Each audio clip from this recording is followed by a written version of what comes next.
Hello students, now we are going to do some NCERT numerical based on the law of Faraday induction which we have discussed in the previous video.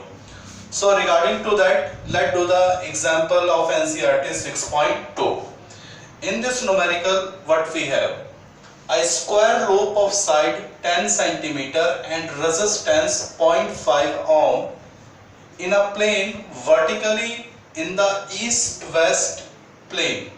देखिए direction हम ले लेते हैं, ये हमने direction consider किए हैं east west north and south. तो हमसे कहा गया है कि हमारे पास एक प्लेन है स्क्वायर प्लेन, और वो जो प्लेन है वो प्लेन किस तरह से placed vertically in east west plane. Okay, a uniform magnetic field of 0.10 Tesla is set up across the plane in the northeast direction. यानी मैग्नेटिक फील्ड जो है वो नॉर्थ और ईस्ट प्लेन में है। जो मैग्नेटिक फील्ड है वो कौन से प्लेन पे है? नॉर्थ ईस्ट प्लेन पे, यानी इधर है वो। Okay, the magnetic field is decrease 0 in 0.70 second at a steady rate. Determine the magnitude and current during this time interval. तो प्यारे बच्चों, सबसे पहले इसको थोड़ा सा हम समझ लेते हैं कि हमसे क्या गिवन है और क्या पूछा गया है। तो let's solve the given situation. तो इस पूरे न्यूमेरिकल को एक थोड़ा सा हम 3 डायमेंशन में समझते हैं। ये देखिए, थोड़ा सा इस सेटअप को समझिए। East, let's say east west, ये हमारे east direction west direction, north और साउथ। तो हमसे कहा गया है कि हमारे पास एक प्लेन है जो किधर है? ईस्ट वेस्ट प्लेन में। तो इसका जो सेंस है वो ये देखिए, ये वो प्लेन है जो किधर है? ईस्ट वेस्ट में। मेरे ख्याल से आपको बात समझ में आ गई होगी। हमारे पास एक स्क्वायर प्लेन है और वो प्लेन किधर है? ईस्ट वेस्ट में एग्जिस्ट करता है। आई थिंक दैट ये आपको समझ में आ गया होगा। देख लीजिए अच्छी तरह से, हमारे पास एक प्लेन है, वी हैव अ प्लेन ये, और ये प्लेन किधर एग्जिस्ट करेगा? देख लीजिए, ये प्लेन आपका एग्जिस्ट करता है ईस्ट वेस्ट में। बात समझ आ गई? ओके, अब इस प्लेन का कुछ ना कुछ एरिया होगा, और एरिया की जो डायरेक्शन होती है वो प्यारे बच्चों किधर होती है? हमेशा सरफेस के परपेंडिकुलर। यानी ये जो मेरा प्लेन है, ठीक है, ये आपका प्लेन दिखाई दे रहा है। तो मान लीजिए मार्कर, इसकी जो एरिया है, ये जो एरिया होगा इसका, ठीक है, तो एरिया की जो डायरेक्शन होती है वो हमेशा, एरिया की डायरेक्शन क्या होती है? प्लेन के परपेंडिकुलर। तो देखिए ये मार्कर क्या है? प्लेन के परपेंडिकुलर है। तो देखिए इसकी डायरेक्शन किधर है? आपको ये समझ में आ गई होगी, ठीक है, नॉर्थ में। आप कहोगे सर इधर भी ले सकते हैं, बिल्कुल ले सकते हैं, कोई दिक्कत वाली बात नहीं है। इधर भी हो सकती है और इधर भी हो सकती है। तो मेरे ख्याल से ये आपको क्लियर हो गया। तो ये हमारे पास एक प्लेन है और वो किधर है? ईस्ट वेस्ट डायरेक्शन में, और इसकी जो एरिया की डायरेक्शन है वो इस तरह से, ये इसके एरिया की डायरेक्शन है। तो मेरे ख्याल से ये 3 डायमेंशन आपको अच्छी तरह से गिवन सिचुएशन क्लियर हो गया होगा। चलिए आगे करते हैं। तो प्यारे बच्चों, हमसे कहा गया है कि हमारे पास एक प्लेन है और वो प्लेन किधर एग्जिस्ट करता है? ये है हमारा प्लेन ईस्ट वेस्ट में। तो इसकी जो एरिया की डायरेक्शन होगी, this is the direction of area. आपको मालूम है एरिया हमेशा क्या होता है? सरफेस के परपेंडिकुलर होता है। चलिए, फिर दूसरी बात हमसे कही गई है कि जो मैग्नेटिक फील्ड है वो किधर है? नॉर्थ ईस्ट में है। ये है मैग्नेटिक फील्ड, और चूंकि यहाँ पे कोई केवल ये बोला गया है कि मैग्नेटिक फील्ड नॉर्थ ईस्ट में है, कोई एंगल नहीं है, तो ये अंडरस्टूड माना जाएगा कि जो थीटा होगा वो 45 होगा। थीटा क्या होगा? 45, क्योंकि बिल्कुल बाय पार्ट्स इसके बीचों बीच से जाएगा। तो ये थोड़ी सी एक सेंस होती है, ये आपको पता होनी चाहिए, ठीक है। Okay, now let's do the situation. तो सबसे पहले प्यारे बच्चों, हम क्या करते हैं, हमसे मैग्नीट्यूड पूछा है और determine the magnitude of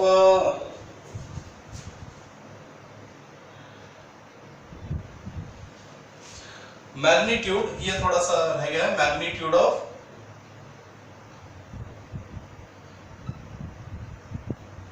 EMF, ठीक है, एंड करंट। दो चीज हमसे पूछी गई है, magnitude of EMF and current. तो प्यारे बच्चों ईएमएफ फाइंड आउट करते हैं। वी हैव ईएमएफ का फॉर्मूला क्या होता है आपको याद है? Magnitude of EMF is equal to, पिछले वीडियो में हमने क्या बताया था, final flux minus initial flux over dt. ये होता है फॉर्मूला जब भी आपको ईएमएफ का मैग्नीट्यूड फाइंड आउट करना होता है। तो अगर हमें फाइनल फ्लक्स, इनिशियल फ्लक्स और टाइम पता हो तो हमें ये मिल जाएगा। तो चलिए सबसे पहले इनिशियल फ्लक्स। तो सबसे पहले तो फ्लक्स का फॉर्मूला बताइए क्या होता है। फ्लक्स का फॉर्मूला होता है B dot A B A cos theta. Clear हो गया? तो इनिशियल फ्लक्स क्या हो जाएगा? Initial magnetic field, magnetic field की वैल्यू कितनी दी हुई है प्यारे बच्चों? 0.10 टेस्ला। ओके, इसके बाद एरिया कितना दिया हुआ है? एरिया है, साइड कितनी है? 10 सेंटीमीटर।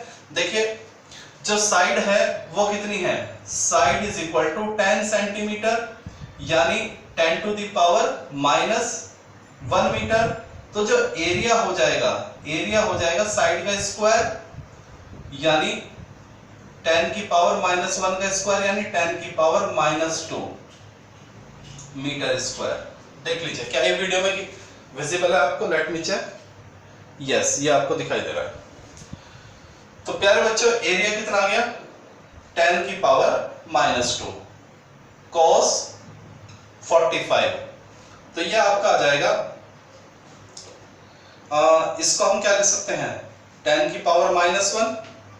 देखिए 0.10 को क्या ले सकते हैं? 10 की power -1 into 10 to the power -2, और ये कितना होता है? 1/√2। तो ये आपका आ जाएगा 10 की power -3/√2। This is the initial flux.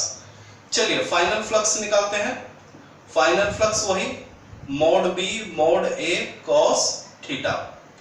तो हमसे कहा गया है कि magnetic field is decrease to 0 in 0.70, यानी बाद शुरू में जो मैग्नेटिक फील्ड है वो कितना है? 0.10 है, लेकिन बाद में वो मैग्नेटिक फील्ड कितना हो जाता है? 0 हो जाता है। शुरू में इसकी वैल्यू 0.10 और 0.70 सेकंड बाद, आफ्टर 0.70 ये कितना हो जाता है? 0 हो जाता है। ठीक है, तो जो मैग्नेटिक फील्ड की वैल्यू है वो बाद में कितनी हो जाती है? 0। एरिया वही रहेगा 10 की पावर -2 और cos 45। तो आंसर क्या आएगा? 0। चलिए दूसरी बात, टाइम कितना गिवन है? dt is equal to 0.70 second. तो दीज आर द वैल्यू जो हमें मालूम है। Okay, let it to be equation number 1। तो देखिए इक्वेशन 1 बिकम, इक्वेशन 1 क्या हो जाएगा? मोड E यानी magnitude of EMF is equal to, final flux कितना है? 0 माइनस इनिशियल फ्लक्स कितना है? 10 to the power -3/√2 upon 0.70 is equal to, यह आपका आएगा mod -10 to the power -3 upon ये √2 नीचे चला जाएगा, √2 मल्टीप्लाई 0.70। Is that clear? चलिए मोड की वजह से ये माइनस क्या हो जाएगा? हट जाएगा, यानी 10 टू द पावर -3, और प्यारे बच्चों √2 इंटू 0.70, 10 टू द पावर -3, √2 की वैल्यू होती है 1.414 इंटू 0.70। ठीक है, तो is equal to 10 to the power -3, 1.414 की आप 0.70 से मल्टीप्लाई करेंगे तो यू विल गेट 0.98। ठीक है, which is nearly equal to 1। ठीक है, हम इसको क्या ले लेते हैं, 0.98 को लगभग 1 के बराबर ले लेते हैं, तो ये आपका आ जाएगा 10 की पावर -3। ठीक है, देख लीजिए, mod E is equal to 10 to the power -3 upon 0.98, mod E is equal to 10 to the power -3। इसको हम 1 ले लेते हैं, 0.98 लगभग 1 ले लेंगे, तो mod E is equal to 10 to the power -3, यानी, और mod E is equal to 10 to the power -3 क्या होता है, 1 मिली वोल्ट। 10 की पावर -3 क्या होता है, 1 milli. 1 milli is equal to 10 to the power -3। जैसे 10 की पावर -6 को क्या बोलते हैं, 1 माइक्रो बोलते हैं, तो 10 की पावर -3 को क्या बोलेंगे, 1 मिली बोलेंगे। और हम ईएमएफ निकाल रहे हैं, और ईएमएफ एक तरह का क्या होता है, पोटेंशियल होता है, वोल्टेज होती है, तो इसकी यूनिट क्या हो जाएगी, वोल्ट। चलिए, इसके बाद हमसे एक चीज और पूछी गई है प्यारे बच्चों, करंट और पूछा गया है। तो करंट क्या होता है, आपको मालूम है V is equal to IR, तो यहां V का काम कौन करेगा, E करेगा, EMF। ठीक है, तो यहां से करंट क्या हो जाएगा, ये थोड़ा सा हटा देते हैं, ये आपने नोट कर लिया होगा। तो देखिए, current is equal to mod E upon R, तो ये हमारा कितना आ गया, 10 टू द पावर -3 या 1 मिली कर दीजिए, और R कितना है हमारा, रेजिस्टेंस 0.5, 0.5। तो 0.5 का मतलब क्या हुआ, देख लीजिए, ये हो जाएगा 0.5 को आप क्या लिख सकते हो, 1/2, तो ये 2 ऊपर चला जाएगा, यानी 2 इंटू 10 की पावर -3, यानी 2 milliampere. 2 as it is, देखिए 0.5 क्या हो गया, 1/2, ये 2 ऊपर चला जाएगा, 10 की पावर -3, 2 एज इट इज, 10 की पावर -3 को क्या लिख लिया, मिली, और चूंकि आप करंट निकाल रहे हैं तो क्या लिखेंगे, यूनिट, एम्पियर। तो this is the solution of the given situation, जो आपको समझ में आ गया होगा। इसमें सबसे बड़ी जो मेन बात थी कि बच्चे केवल इसकी लैंग्वेज को और जो गिवन सिचुएशन है उसको नहीं समझ पाते, बाकी तो solution is very quite easy. तो मैंने आपको थोड़ा सा 3D डायमेंशन बना के आपको गिवन सिचुएशन समझाया है। ओके, चलिए।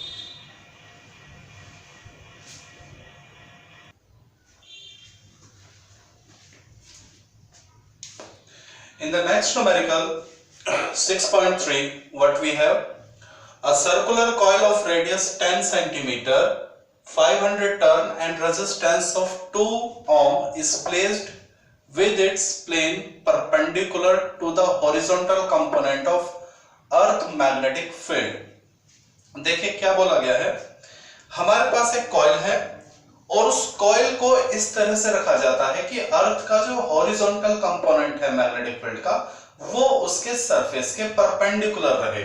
देख लीजिए, सपोज ये हमारी एक सर्कुलर कॉइल हो गई, और इस कॉइल का ये हमारा सरफेस हो गया, और ये हो गया इस तरह से है कि जो अर्थ का मैग्नेटिक फील्ड है, अर्थ का जो मैग्नेटिक फील्ड है, ठीक है, हॉरिजॉन्टल मैग्नेटिक फील्ड है, वो इसके परपेंडिकुलर होता है। ठीक है, जो अर्थ का मैग्नेटिक फील्ड है वो कॉइल की सरफेस के कैसे जाता है, परपेंडिकुलर। क्या ये बात समझ आ गई? ओके। अब आपको एक बात और मालूम है प्यारे बच्चों, कि जो एरिया की डायरेक्शन होती है वो भी कैसे होती है, परपेंडिकुलर टू द सरफेस होती है। चलिए, क्या बोला गया है, it is rotated about it's vertical diameter. तो देख लीजिए, हमने इसमें एक वर्टिकल डायमीटर ले लिया है इसका कॉइल का, ठीक है, ये हमारा हो गया vertical diameter. This is vertical diameter, this is the vertical diameter. Okay, अब हमसे कहा गया है कि ये रोटेट की जाती है अबाउट इट्स वर्टिकल डायमीटर, यानी हम इसको कुछ इस तरह से क्या करते हैं, रोटेट करते हैं। क्लियर? तो जब हम इसको रोटेट करेंगे तो अगली सिचुएशन क्या हो जाएगी, देखिए, अगर हम इसको रोटेट करते हैं, ये हमारी कॉइल, और जब हम इसको रोटेट करेंगे तो प्यारे बच्चों मैग्नेटिक फील्ड की जो डायरेक्शन है, हॉरिजॉन्टल मैग्नेटिक फील्ड की डायरेक्शन, वो तो यही रहेगी। और कितना रोटेट किया गया है, 180 डिग्री रोटेट किया गया है, रोटेट किया जाता है 180 डिग्री। तो यानी ये जो घूम एरिया की डायरेक्शन है वो घूम के इधर आ जाएगी, ठीक है, क्योंकि हमने इसको 180 रोटेट कर दिया। किस तरह से इस सिचुएशन को ऐसे विजुअलाइज करते हैं, देखिए प्यारे बच्चों, ये हमारी सर्कुलर कॉइल हो गई और ये है इसका vertical diameter. This is the vertical diameter and this is the coil, this is our circular coil and ये हमारा इसका वर्टिकल डायमीटर। और ये है इस कॉइल के एरिया की डायरेक्शन। आपको मालूम है ये हमारी जो कॉइल है, ये जो हमारी कॉइल है, इसका कुछ ना कुछ एरिया होगा और एरिया की जो डायरेक्शन होती है वो हमेशा कॉइल की सरफेस के क्या होती है, कॉइल की सरफेस के परपेंडिकुलर होती है। तो देख लीजिए ये हमारी कॉइल, इसका 3D समझ लीजिए। तो ये हमारी कॉइल है, ये हमारी कॉइल और ये कॉइल का एरिया की डायरेक्शन और मैग्नेटिक फील्ड इधर है। अब हम इसको, ये हमारी क्या हो गई वर्टिकल डायमीटर। अब मैं इस कॉइल को 180 डिग्री क्या करता हूं, रोटेट करता हूं। देखिए मैंने इस कॉइल को 180 डिग्री क्या किया, रोटेट किया, किसके अबाउट, वर्टिकल डायमीटर के अबाउट। मैंने इसको, ये हमारा वर्टिकल डायमीटर, ये वर्टिकल डायमीटर। तो मैं इस कॉइल को, देखिए ये एरिया की डायरेक्शन कैसे चेंज होती है, अभी तो ये जो एरिया की डायरेक्शन है वो मैग्नेटिक फील्ड के परपेंडिकुलर है और जब मैं इसको वर्टिकल डायमीटर के अबाउट घुमाता हूं, देखिए तो ये घूम के क्या हो जाती है, अपोजिट आ जाती है। तो ये सिचुएशन आपको मिल गई, ठीक है। तो ये मैंने आपको इसका एक 3D एक्सप्लेन किया। तो हमसे पूछा गया है कि फाइंड 180 डिग्री रोटेट किया और कितना टाइम लगा, 0.25 second. Estimate the magnitude of EMF and the current. और हमें मैग्नेटिक फील्ड की वैल्यू कितनी दी है, 3.0 10⁻⁵ टेस्ला। तो let's solve the given situation dear student. हमें क्या मालूम है, वी हैव ईएमएफ का फॉर्मूला कितना है, E is equal to minus final flux minus initial flux over dt। ये हमारा रिक्वायर्ड फॉर्मूला। हाँ, अगर नंबर ऑफ टर्न भी अगर हमें गिवन है तो हम n से क्या कर देते हैं, मल्टीप्लाई। तो let it to be our equation number 1, ये हमारी इक्वेशन नंबर 1 हो जाएगी। अब हम गिवन डाटा लेते हैं तो नंबर ऑफ टर्न कितने हैं, 500। अब हमें फाइनल फ्लक्स और इनिशियल फ्लक्स फाइंड आउट करना है। तो देखिए इनिशियल फ्लक्स क्या हो जाएगा, BA cos थीटा। तो मैग्नेटिक फील्ड कितना गिवन है, मैग्नेटिक फील्ड है 3 × 10⁻⁵ मैग्नेटिक फील्ड की वैल्यू गिवन है। जो B की वैल्यू है दैट इज 3 × 10⁻⁵ टेस्ला। ओके प्यारे बच्चों, जो एरिया है, एरिया क्या हो जाएगा, πr²। तो पाई, रेडियस कितनी गिवन है, जो इसकी रेडियस है वो है 10 सेंटीमीटर। 10 सेंटीमीटर कीजिए 10⁻⁻1 मीटर बोलिए, तो ये हो जाएगा 10⁻⁻²। तो एरिया आपको पता चल गया, एरिया कितना आ जाएगा, पाई इंटू वो पाई 10⁻⁻²। कॉस, इनिशियल केस में थीटा कितना है, 0 डिग्री। अभी तो ये दोनों पैरेलल है, cos 0 की वैल्यू क्या होती है, 1। तो this will become 3 pi into 10⁻⁻7, ठीक है, वेबर। फ्लक्स की यूनिट क्या होती है, वेबर। तो ये हमारा इनिशियल फ्लक्स निकला। फाइनल फ्लक्स कैसे निकालेंगे, वही BA cos थीटा। तो इस केस में देखिए इनिशियल कितना है और फाइनल थीटा कितना हो गया, 180 डिग्री। आपने कॉइल को कितना टर्न कर दिया, 180, और cos 180 कितना होता है, 0। तो ये 0 हो जाएगा। cos 180 प्यारे बच्चों कितना होता है, 0 होता है। B की भले ही आप वैल्यू रखेंगे, A की भले ही आप वैल्यू रखेंगे, लेकिन cos 180 कितना होता है, 0। तो फाइनल फ्लक्स कितना आ जाएगा, 0। ओके, टाइम कितना गिवन है, 0.25। नंबर ऑफ टर्म कितने हैं, 500। तो प्यारे बच्चों देखिए इक्वेशन 1 बिकम, हमारी जो इक्वेशन नंबर 1 है वो क्या हो जाएगी, E is equal to n की वैल्यू कितनी हो जाएगी, 500, फाइनल फ्लक्स कितना है 0, इनिशियल फ्लक्स कितना है 3 pi into 10 to the power -7 upon 0.25, okay, is equal to 500। ये इसको थोड़ा सा यहाँ हम यूज कर लेते हैं, तो मोड की वजह से माइनस क्या हो जाएगा, कैंसिल आउट हो जाएगा, 3 pi into 10 to the power -7 upon 0.25। तो प्यारे बच्चों, जब आप इस पूरे डाटा को सॉल्व करेंगे तो you will get 3.8 into 10 to the power -3 volt. This is the required solution जब when you will solve all this data. Okay, चलिए अब इसमें हमसे दूसरी बात क्या पूछी गई है, करंट। तो देखिए करंट का फॉर्मूला क्या होता है, करंट होता है E ओवर R। तो E की वैल्यू कितनी आई है 3.8 into 10 to the power -3, resistance कितना दिया हुआ है 2 ओम, तो R की वैल्यू कितनी है 2। तो व्हेन यू विल सॉल्व तो you will get 1.9 into 10 to the power -3 ampere. So this is the required solution of the given situation। तो इसमें भी बस मेन बात थी कि कैसे आप गिवन सिचुएशन को विजुलाइज करते हैं। अगर एक बार आपने उसको अच्छी तरह से विजुलाइज कर लिया है तो then there is no much problem to find out the given require जो भी डाटा आपसे पूछा गया है। ठीक है, सो दैट्स ऑल।